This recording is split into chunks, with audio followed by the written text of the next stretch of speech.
cet homme qui donne tout, redonne vie.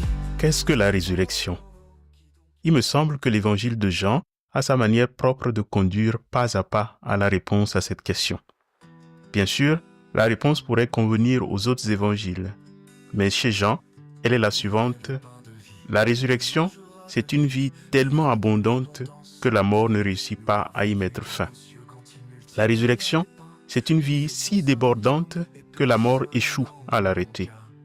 Voilà ce que Jean appelle l'heure de Jésus. Quand cette heure arrivera à la croix, l'abondance sera telle que les puissances coalisées du mauvais céderont en sa présence. Abondance insolente, voilà donc l'un des thèmes majeurs et une des nombreuses clés de lecture de l'Évangile selon saint Jean. Préfigurant et anticipant cette heure, Jésus accomplit des signes qui ont la même valeur et la même odeur. Il multiplie les pains pour une foule qui n'en revient pas d'être aussi insolemment rassasiée. Dans la même ligne, comme premier signe, il offre aujourd'hui aux noces de Cana 600 litres d'un vin sans prix à des gens déjà à moitié saouls qui avaient vidé les stocks prévus par les mariés. Voilà un aspect du secret de la vie nouvelle, la vie éternelle, inaugurée par la résurrection, dans laquelle il s'agit d'entrer. Attention, ça donne le vertige. Et si vous n'avez pas peur d'y être littéralement entraîné, aspiré, d'en être enivré, d'en sortir aviné et renversé, alors bienvenue à la fête. Ça commence à Cana, voici l'évangile. Jean chapitre 2, versets 1 à 11. En ce temps-là, il y eut un mariage à Cana de Galilée. La mère de Jésus était là. Jésus aussi avait été invité au mariage avec ses disciples. Or, on manqua de vin. La mère de Jésus lui dit, « Ils n'ont plus de vin. » Jésus lui répond, « Femme, que me veux-tu?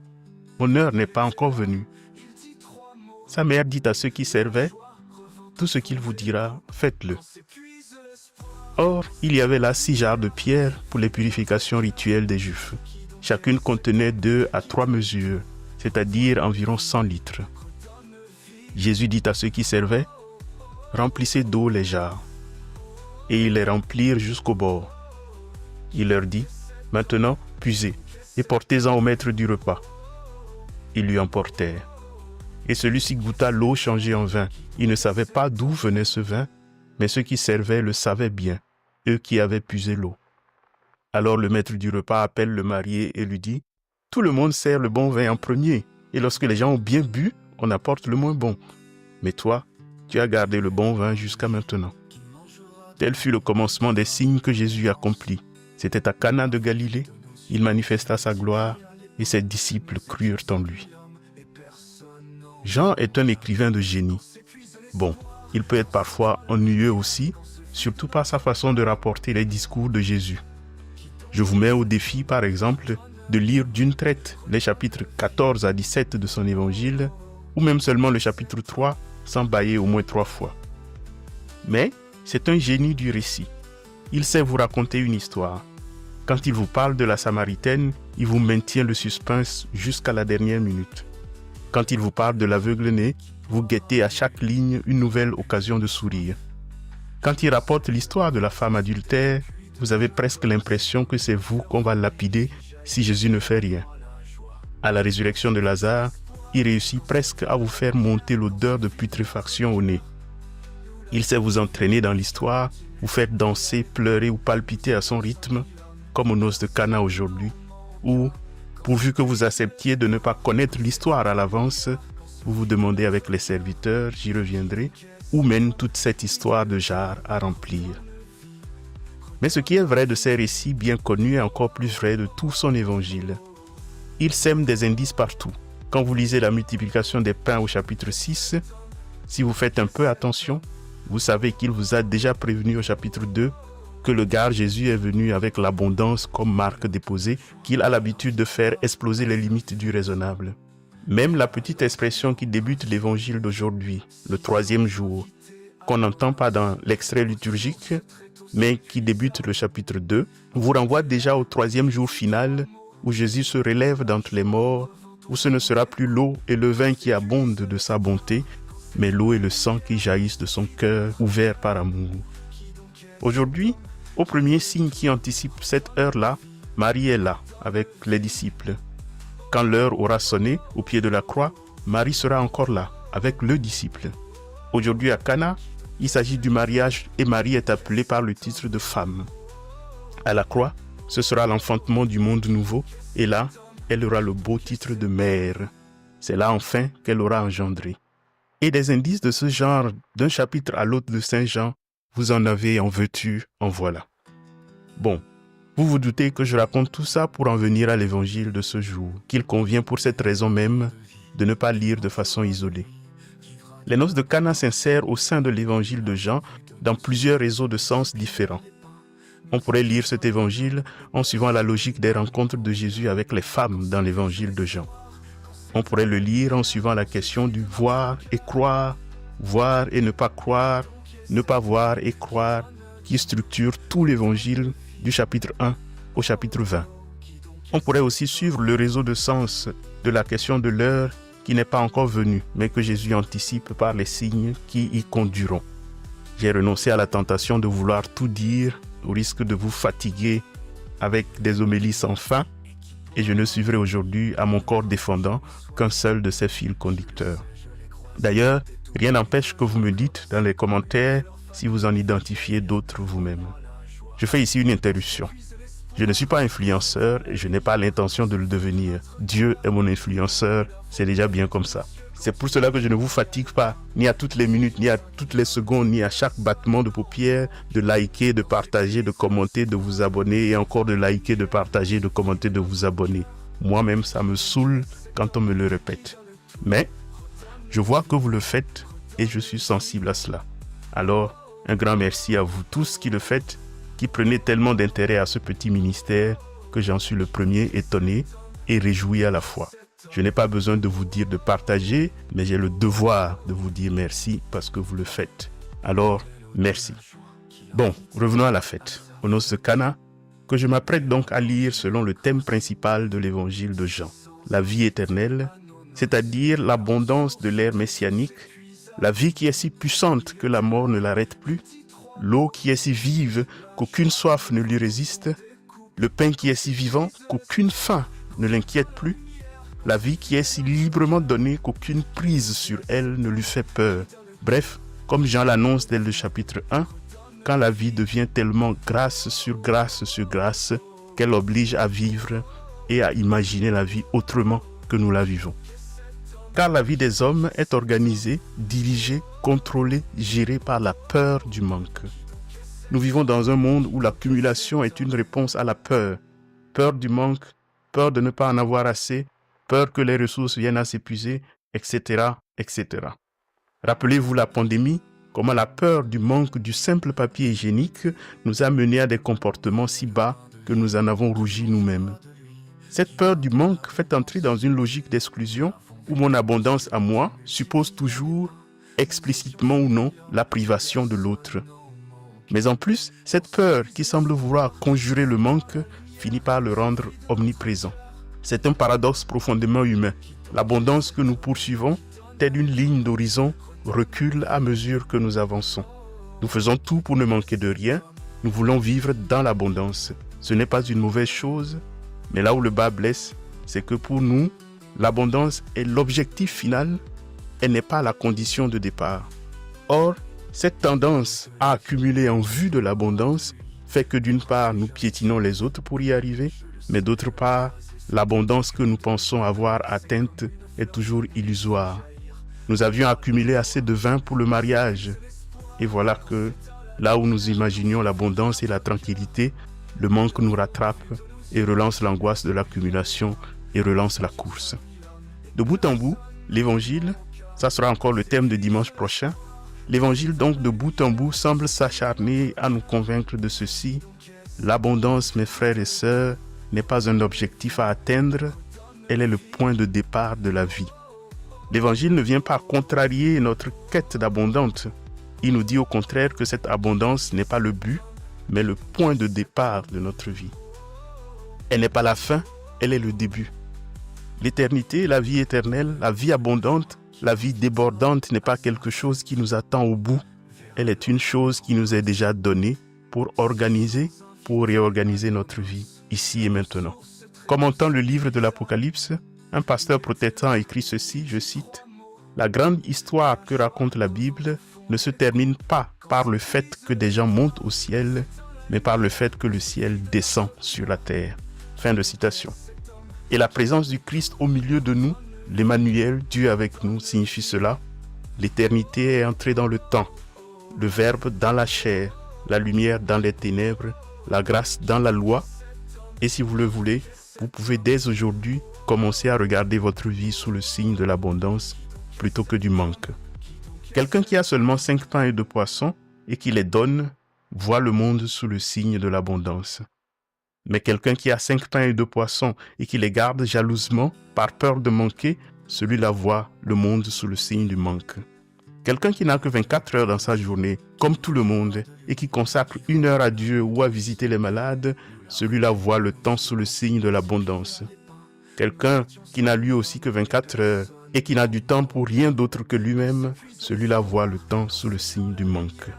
Ta vie dépend tout entière de ce que tu places au commencement. Si au commencement tu mets le manque, ta vie suivra une certaine trajectoire. Si au commencement tu mets l'abondance, ta vie aura un autre goût, un goût d'éternité. Et dans la nouvelle création dont il se fait le poète, l'apôtre Jean ne cesse de dire et de redire « Au commencement était l'éternité ». J'en avais tiré jadis une homélie de Noël que vous pouvez lire sur le blog. Les noces de Cana, avec l'abondance gratuite et insolente des 600 litres de vin de qualité inestimable qui ont coulé ainsi, sans aucun effort, est pour Saint Jean l'un des marqueurs importants dans l'effort de nous convaincre de cette nouvelle donne. Comme plus tard la multiplication des pains, Cana devient alors une invitation. Non pas une simple invitation à croire que Jésus fait des miracles, c'est banal pour un chrétien, mais une invitation à rentrer dans la logique de l'abondance de Dieu. Cana ne nous dit pas seulement que Dieu comble nos manques, mais que notre manière même d'envisager le manque doit être transformée. Le problème, le tragique, le difficile, l'inquiétant dans toute cette histoire, c'est que Jésus, la source de l'abondance toujours déjà là, est présent au milieu de nous, mais nous ne le savons pas. Tel est le tragique de cette histoire des noces de Cana. Nous cherchons l'abondance dans le futur alors qu'elle est là, au présent, près de nous. Nous pensons l'avoir sécurisée, mais c'est Dieu lui-même et ça ne se maîtrise pas. Et il faut aller à l'école de quelqu'un qui l'a déjà vu, vécu, expérimenté, savouré pour nous aider à commencer à le sentir et à en vivre à notre tour. Et c'est le rôle efficace et discret que joue Marie dans l'évangile des noces de Cana. C'est le rôle qu'à sa suite, l'Église nourrie et gâtée par l'abondance divine est appelée elle aussi à jouer dans l'histoire des hommes, un rôle partagé entre l'intercession et la mission. Marie aux noces de Cana apparaît comme la première témoin de cette abondance cachée au milieu des hommes.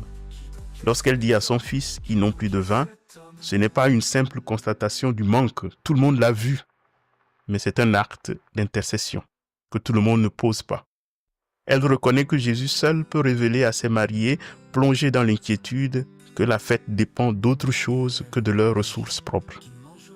Mais l'intercession ne consiste pas à demander à Jésus de créer quelque chose qui n'existe pas encore ou simplement d'intervenir comme si Jésus lui-même aurait été insensible au tragique de la situation. Non. Marie lui demande d'ouvrir les yeux des hommes sur sa propre présence au milieu d'eux, d'ouvrir leurs yeux sur la plénitude déjà là avec sa personne.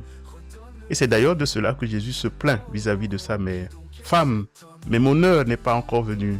L'heure de me manifester n'a pas encore sonné. » Mais Marie le sait aussi pour l'avoir vécu. L'heure n'a pas encore sonné, mais même un millième de fraction d'avant-goût de cette heure suffira à réjouir les hommes. La parousie complète n'est pas encore là, mais une petite parousie suffit au bonheur de l'humanité.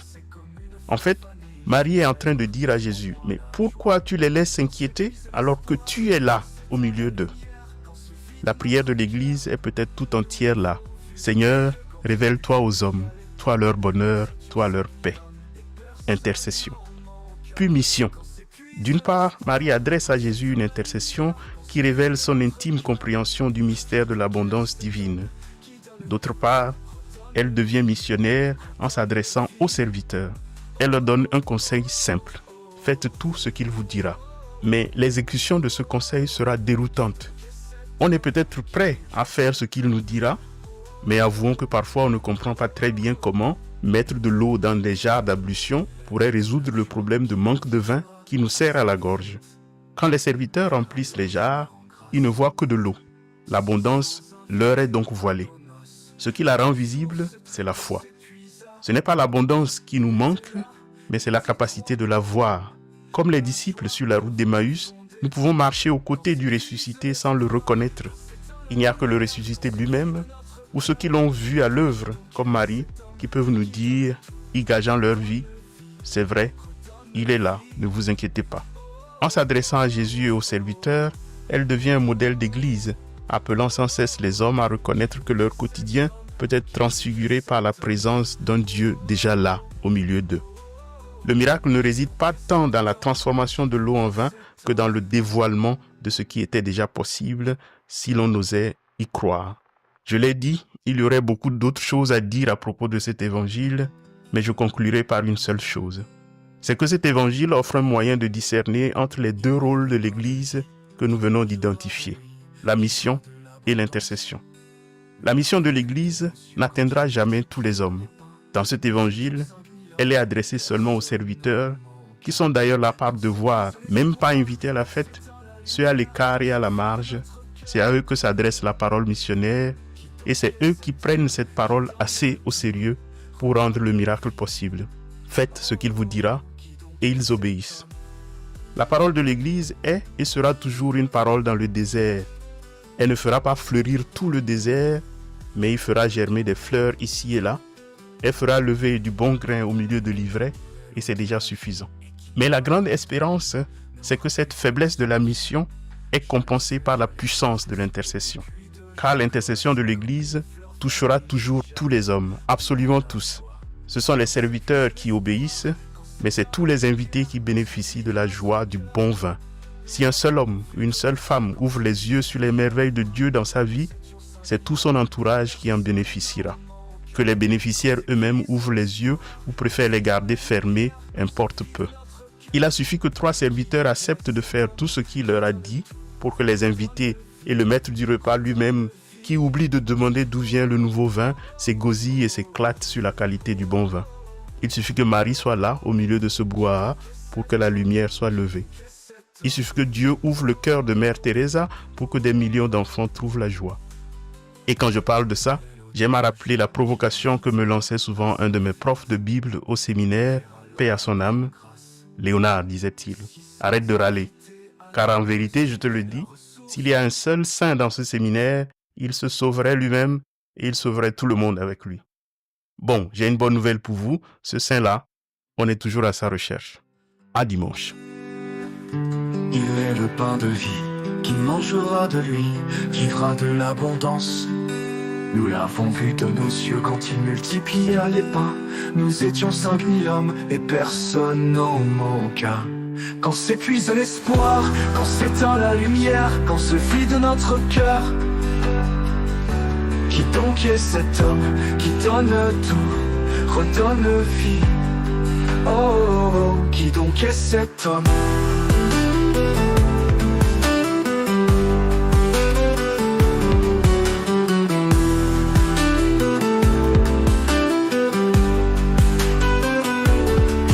De la vie, et qui boira de lui n'aura plus jamais soif. Je le sais, je l'ai croisé, c'était au puits de Jacob, assez comme une fleur fanée, il fit jaillir en moi la joie. Quand s'épuise l'espoir, quand s'éteint la lumière, quand se vide notre cœur, nous l'avons vu de nos yeux quand il multiplia les pains. Nous étions 5000 hommes et personne n'en manqua.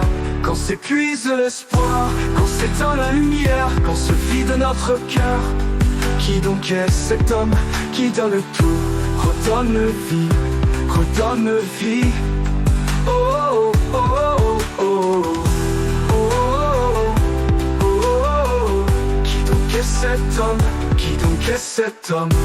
Oh, oh, oh, oh, oh. est l'hôte de la joie qui l'invitera à sa fête. Verra l'ordinaire en grâce. 600 invités à nos noces, la ressource très tôt s'épuisa. Il était là, il dit 3 mots. La joie revint au fond des coupes. Quand s'épuise l'espoir, quand s'éteint la lumière, quand se vide notre cœur. Qui donc est cet homme qui donne tout, redonne vie, redonne vie. Oh oh oh oh oh oh oh oh oh. Qui donc est cet homme, qui donc est cet homme? Oh oh oh oh oh. Qui donc est cet homme, qui donc est cet homme?